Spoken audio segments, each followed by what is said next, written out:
A hearing aid is an amazing technology, but sometimes folks with hearing aids still have problems hearing and communicating. So today we're talking to audiologist Dr. Gnewikow about how to best communicate with them.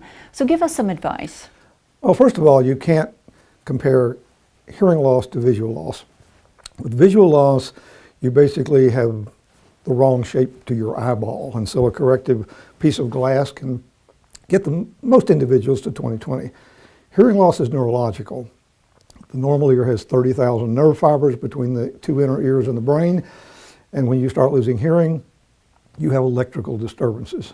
So when you put a hearing aid on, you're able to help some of those frequency ranges and some of those nerve endings, but some of them still have distortion and you don't do as well. I can speak firsthand because I wear hearing aids, and I've had a hearing loss for 10 or 15 years.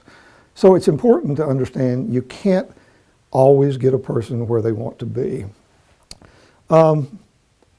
If your father had knee surgery and hip surgery, and he came out of the hospital and he went through rehab and said, well, Dad, why can't you run in the 4K like you did 2 months ago? Mm-hmm.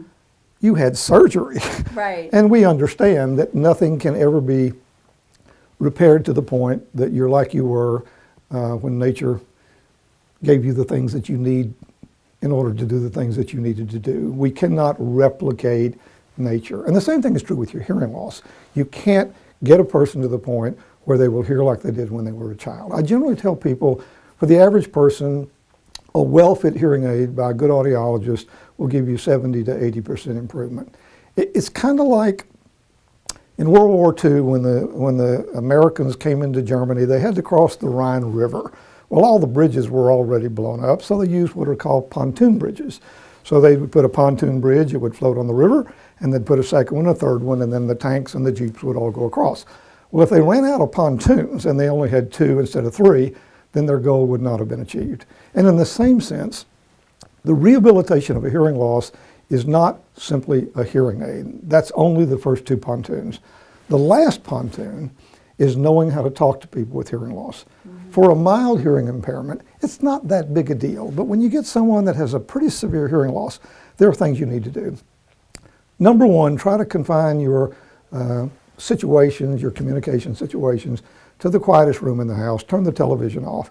The ear is not able to handle multiple signals, even with the hearing aid on. Gotcha. It's amplifying everything. If you're watching television, mute the TV when you talk to your father or your mother or whoever. Get their attention, sometimes by simply clearing your throat or calling their name or touching them on the sleeve, where they look up at you and they focus on you, puts them in a situation where they are more alert and they can pay a little bit better attention to what you're saying. Look at them when you talk to them, because everyone lip reads. We've been lip reading since about age 2 because we've been looking at people all of our lives, and our brain not only remembers what it heard, it remembers what it saw. Do not talk in their ear, talk to their face. Wow. Do not yell, talk at a normal level, particularly if they have hearing aids on. The hearing aids are doing the volume thing, but slow your rate down just a little.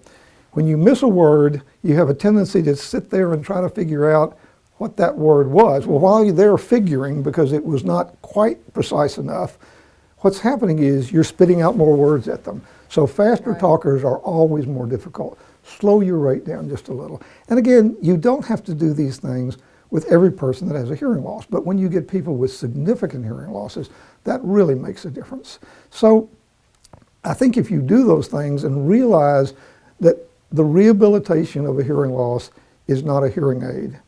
The hearing aid is only a part of the process, and hearing is terribly important. Helen Keller, who was both blind and deaf, when asked what she would rather have, it was her hearing, because that's the gateway to our emotions, our personality, and having a real relationship with other people. Audiology Hearing Aid Associates has 2 area locations to better serve you. Their Lynchburg location is on Langhorne Road. Their number is 434-528-4245. The other location is on Main Street in Danville. The number there is 434-799-6288. You can also find out more online at digitalhearing4u.com. And we'll be right back.